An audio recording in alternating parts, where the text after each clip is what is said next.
they hit their goal. I bet you, Destiny, you'd be okay with an extra $500 a month, wouldn't you? Oh, heck yeah. So Yeah. that's why, well, it's funny because you and I sat in the back, Destiny and I sat in the back building depth, and she was taking notes like crazy at the event, and I think, and Destiny, you're free to share anything. Yeah, my book's cool.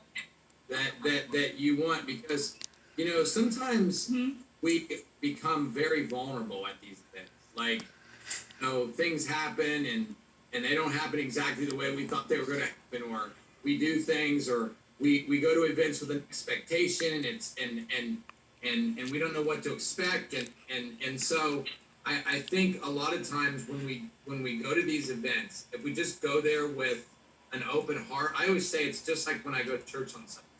I go with an expectation, knowing that I'm supposed to be there, number one. Number two, going there with an expectation to leaving there different than when I went there, right? No matter what it is. Because when I spend money on doing something, and I know I'm supposed to do it, Rome wasn't built in a day, right? We're not going from, with no experience in industry, we're not going from Pro 1 to Pro 7 next week, right? We're not going from making $10 to making $10,000 next week. It's a system, and Shauna Muckalo was the one that Lori was talking about, that talked about this system. I'll be honest with you guys. Some of the speakers at this last one, and Destiny will close us out, and then I'll ask if there's anybody else that wants to share. But I thought the speakers were the best they've ever been. It was dynamic, and from Jen Crane to Christy Voigt to Jason Kokinzi's wife, who I've never heard speak, just knocked it out of the ballpark, because she got involved before he did and went to Pro 7, and then he joined her, and then they got a Pro 8 and a Pro 7. So, Destiny, share some. I know you've got a piece of paper there in front of you, so have at it. Yeah, well, I just have notes, but I mean, it really is. So basically, I'm just going to say, I almost didn't make it. And I'm so glad I did, because the first thing that I heard, and I wrote down when I got there, was, what are you willing to leave behind in order to get what you deserve? And I was so guilty feeling leaving so many responsibilities that I thought that I had, and I felt selfish, and for the things that I wanted. But hearing that first thing, it's not the things that I wanted, it's what I deserve. And my responsibilities, the ones that are actual responsibilities, they deserve me better. So, and that was like instant validation for me.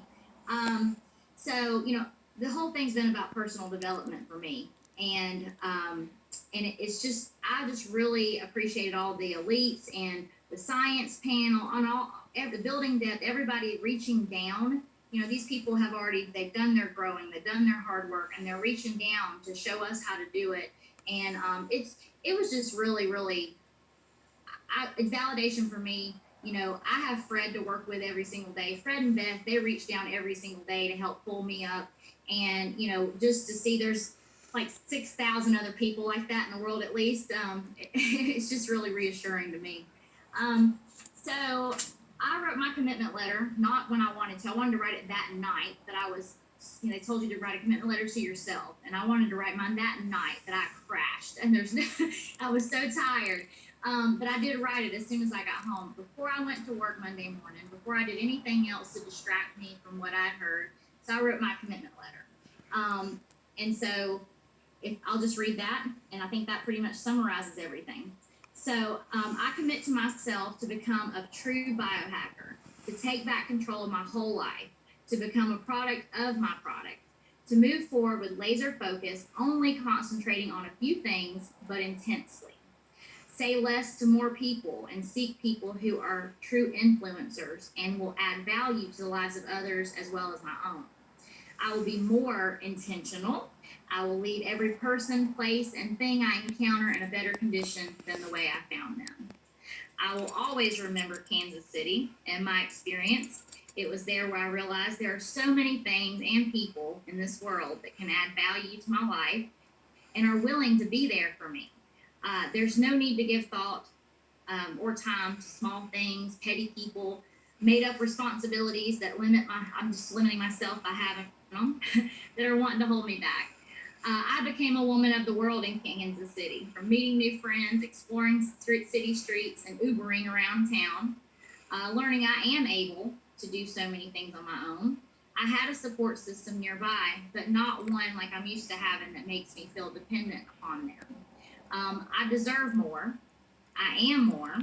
I will be more than I have chosen to be before my life, because I can, because I am enough, because I matter.